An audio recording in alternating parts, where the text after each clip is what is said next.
উচ্চ মাধ্যমিকের সিলেবাসে ফের বদলাচ্ছে প্রশ্নের ধরন, পাঠানো হচ্ছে নতুন নির্দেশ।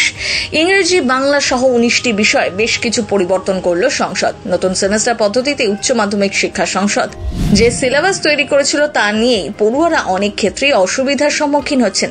তার জন্যই বড় পরিবর্তন। শুধু পড়ুয়ারা নয়, শিক্ষক শিক্ষিকারা অভিযোগ জানাচ্ছিলেন। তাহলে কোন কোন বিষয়ে বদল আনা হলো? উচ্চ মাধ্যমিকের একাধিক বিষয় পাঠ্যক্রম নিয়ে পড়ুয়া থেকে শিক্ষকদের মধ্যে অসন্তোষ দেখা গিয়েছিল। নতুন সেমেস্টার পদ্ধতিতে উচ্চ মাধ্যমিক শিক্ষা সংসদ যে সিলেবাস তৈরি করেছিল তা নিয়ে পড়ুয়ারা অনেক ক্ষেত্রেই অসুবিধার সম্মুখীন হচ্ছিল। শুধু পড়ুয়ারা নয়, শিক্ষক শিক্ষিকারাও ক্লাসের সিলেবাসে কিছু অংশ বোঝাতে গিয়ে জটিলতা সৃষ্টি হচ্ছে বলে অভিযোগ করেছিলেন। সেসব কথা মাথায় রেখেই এবার উচ্চ মাধ্যমিকের সিলেবাসে কিছুটা পরিবর্তন করল সংসদ। ইংরেজি, বাংলা সহ মোট 19টি বিষয় সিলেবাসে বদল আনা হয়েছে। সংসদের তরফে বলা হয়েছে, ইংরেজির ক্ষেত্রে বেশ কিছু বিষয় সিলেবাসে যুক্ত করা হয়েছে।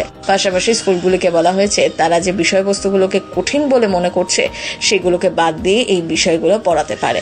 প্রশ্নপত্রের সব বিষয়বস্তু থেকেই প্রশ্ন থাকবে, পরীক্ষার্থীরা বাছাই করে উত্তর দিতে পারবে। বাংলা সাহিত্যে ইতিহাসের ক্ষেত্রে বেশ কিছু পরিবর্তন করেছে সংসদ। তেমনি ইতিহাসে বেশ কিছু বিষয় সিলেবাস থেকে বাদ দেওয়া হয়েছে। পাঠ্যক্রমে থাকা একাধিক বিষয়বস্তু নিয়ে আপত্তি জানিয়েছেন শিক্ষকদের একটি বড় অংশ।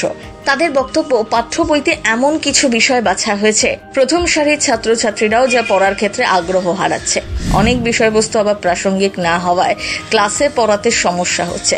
তারপরেই সিলেবাস পরিবর্তনের কাজ শুরু করে সংসদ। অবশেষে সেই পরিবর্তন কার্যকর করার কথা জানালো সংসদ।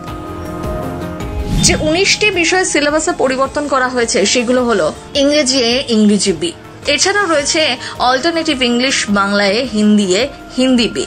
রয়েছে ইতিহাস বি, ইতিহাস, রাষ্ট্রবিজ্ঞান, অ্যাকাউন্টেন্সি, কস্টিং এবং ট্যাক্সেশন। এছাড়াও রয়েছে আরো বেশ কয়েকটি সাবজেক্ট, যেমন business studies, education, science of all being, statistic, দর্শন, পরিবেশবিদ্যা, ইকোনমিক্স, ভূগোল এবং বায়োলজিক্যাল সায়েন্স।